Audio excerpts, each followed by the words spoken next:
Hello friends, welcome back to my channel study with Jyoti. तो आज मैं आपको पढ़ाऊंगी बुद्धि। ये हमारा सेकंड टॉपिक है। इससे पहले मैंने बाल विकास की अवस्थाओं को पढ़ा दिया है, उसकी वीडियो आप देख सकते हो जा करके प्लेलिस्ट में। तो हम शुरू करते हैं। अगर आपको वीडियो अच्छी लगे तो please like, share and subscribe. अगर आपको कोई भी डाउट हो तो प्लीज़ कमेंट बॉक्स में कमेंट करें। So let's start. बुद्धि का अर्थ। बुद्धि को सीखने की क्षमता और समस्या समाधान करने की क्षमता कहा जाता है, जिसके माध्यम से व्यक्ति सामाजिक परिवेश में सफ़र करता है। यानी कि बुद्धि वह है जो सीखने की क्षमता है और हमारी समस्या का समाधान करती है, और जिसके माध्यम से व्यक्ति सामाजिक परिवेश में सफ़र करता है। इसकी परिभाषाएं देख लेते हैं हम। वुडवर्थ के अनुसार उन्होंने क्या कहा है? बुद्धि कार्य करने की एक विधि है। यानी कि वुडवर्थ महोदय जी ने कहा है कि बुद्धि वह है कि बुद्धि कार्य करने की एक विधि है। सेकंड, गाल्टन के अनुसार बुद्धि विवेक एवं चयन करने की शक्ति है। नंबर थर्ड, टर्मन के अनुसार बुद्धि अमूर्त विचारों के संबंध में सोचने की योग्यता है। अमूर्त मीन्स जिन वस्तुओं को हम देख सकते हैं उनको अमूर्त बोलते हैं, और जिन वस्तुओं को हम नहीं देख सकते उनको हम मूर्त बोलते हैं। अब देखते हैं थर्ड, बीने के अनुसार। बीने महोदय जी ने क्या कहा है? बुद्धि तर्क, निर्णय एवं आत्म आलोचना की योग्यता है। यानी कि बीने ने बोला है कि बुद्धि तर्क, निर्णय एवं आत्म आलोचना की योग्यता है। अब देख लेते हैं फिफ्थ, वुडरो के अनुसार बुद्धि ज्ञान का अर्जन करने की क्षमता है। यानी कि वुडरो ने कहा है कि जो बुद्धि है वह ज्ञान अर्जन करने की क्षमता है। यानी कि बुद्धि के द्वारा ज्ञान अर्जित किया जाता है, यानी कि कमाया जाता है बुद्धि के द्वारा ही। नंबर 6, थॉर्नडाइक के अनुसार थॉर्नडाइक ने क्या कहा है? उत्तम अनुक्रिया करना, एक नवीन परिस्थितियों के साथ समायोजन करना ही बुद्धि है। यानी कि थॉर्नडाइक ने कहा है कि उत्तम अनुक्रिया करना और नवीन परिस्थितियों में, यानी कि नवीन परिस्थितियों में समायोजन करना ही बुद्धि है। अब हम देखते हैं बुद्धि की विशेषताएं क्या है। बुद्धि समस्या का समाधान करने की शक्ति है। यानी कि बुद्धि जो है, बुद्धि के द्वारा समस्या का समाधान होता है। नंबर सेकंड, बुद्धि वातावरण से सामंजस्य, यानी कि वातावरण के अनुसार करने की शक्ति है। यानी कि जो बुद्धि है वातावरण के अनुसार सामंजस्य करने की शक्ति है। नेक्स्ट, नंबर थर्ड है बुद्धि चिंतन करने, तर्क मीन्स अजम्पशन करने और निर्णय लेने की शक्ति है। यानी कि बुद्धि के द्वारा हम तर्क कर सकते हैं और निर्णय ले सकते हैं, यानी कि तर्क और निर्णय की शक्ति है। नंबर फोर्थ, बुद्धि वंश परंपरा के अनुसार और वातावरण दोनों का प्रभाव पड़ता है। यानी कि बुद्धि पर वंश परंपरा और वातावरण, जैसे वातावरण में रहेंगे उसके अकॉर्डिंग बुद्धि होती है, और वंश परंपरा के अनुसार भी। नंबर फिफ्थ, बुद्धि का विकास जन्म से लेकर किशोरावस्था तक चलता है। यानी कि बुद्धि का विकास कब तक होता है? जन्म से लेकर किशोरावस्था तक। नंबर सिक्स, बुद्धि अच्छे बुरे और नैतिक अनैतिक में अंतर करने की शक्ति है। यानी कि बुद्धि के द्वारा ही हम ये जान सकते हैं कि क्या अच्छा है और क्या गलत है। अब देख लेते हैं बुद्धि के प्रकार। बुद्धि कितने प्रकार की होती है? तो बुद्धि 3 प्रकार की होती है। नंबर फर्स्ट, अमूर्त बुद्धि। नंबर सेकंड, मूर्त बुद्धि। नंबर थर्ड, सामाजिक बुद्धि। अब क्या होता है अमूर्त बुद्धि? इस बुद्धि के द्वारा प्रत्येक व्यक्ति में ज्ञान के प्रति रुचि पैदा होती है। इस बुद्धि के द्वारा बालक अपने ज्ञान का प्रदर्शन बहुत अच्छी तरह करता है।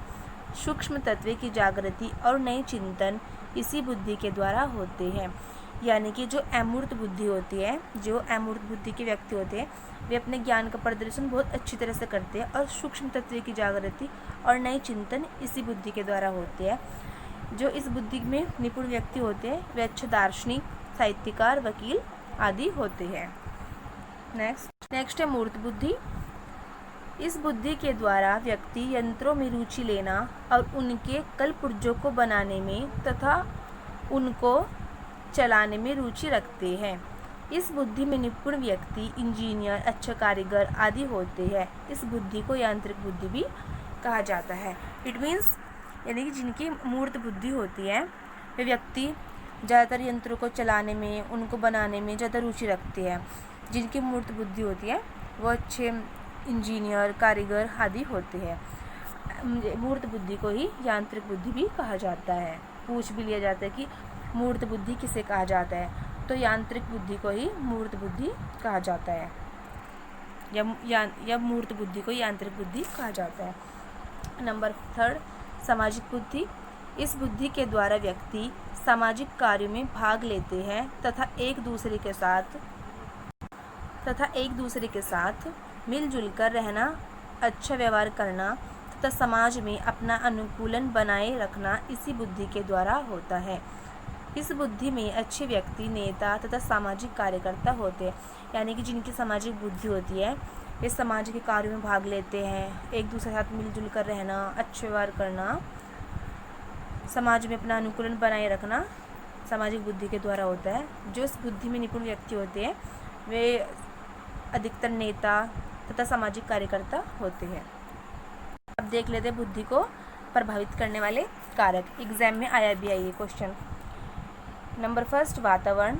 बुद्धि को वातावरण भी प्रभावित करता है, यानी कि जैसा वातावरण होगा बुद्धि उसके अकॉर्डिंग विकसित होगी। नंबर 2, आहार। हमारा आहार अच्छा होना चाहिए। नंबर 3, वंशानुक्रम को भी इफेक्ट पड़ता है बुद्धि पर। नंबर 4, लिंग भेद। अब देख लेते हैं बुद्धि लब्धि।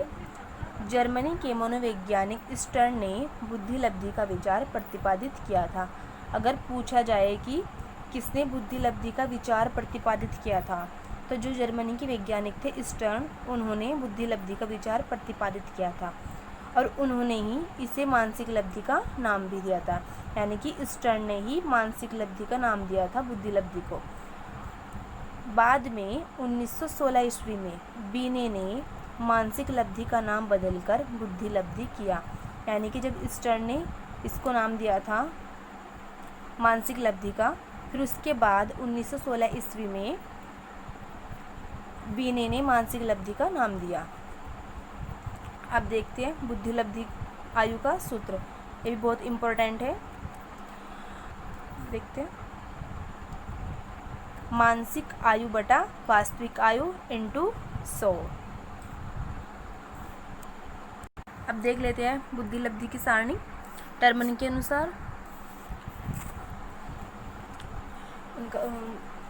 टर्मन के अनुसार बुद्धि लब्धि का वर्गीकरण जो उन्होंने किया था, 140 से अधिक जिनकी बुद्धि लब्धि है तो वो प्रतिभाशाली बालक, जिनकी 120 से 140 है प्रखर बुद्धि, और 110 से 120 तीव्र बुद्धि, 90 से 110 सामान्य बुद्धि, 80 से 90 पिछड़ी बुद्धि बोलते हैं इसको, और मंद बुद्धि बोलते हैं इसको, 70 से 80 हीन बुद्धि, 70 से नीचे क्षीण बुद्धि, 50 से 60 मूर्ख बुद्धि, 25 से 50 मूढ़ बुद्धि, और 25 से नीचे जो है जड़ बुद्धि, और 90 से कम जितनी है ना ये पिछड़ी बुद्धि के अंतर्गत आती है। तो आज के लिए ये इतना ही टॉपिक बुद्धि लब्धि का।